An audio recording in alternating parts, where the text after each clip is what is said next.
Gece yorucu muydu? Eğer altıma kaçırmadan ya da kusmadan bugünü tamamlarsam mucize sayılır. Avcı olduğunu bilmezdim. Buraların en ustasıyım. Mızrağım asla ıskalamaz.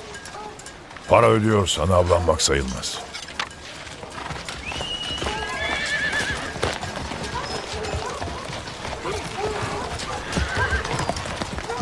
Mızrağı eskisi kadar iyi kullanıyor musun? Hayır.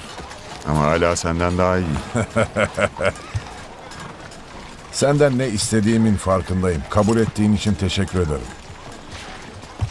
Sana ihtiyacım olduğu için istedim.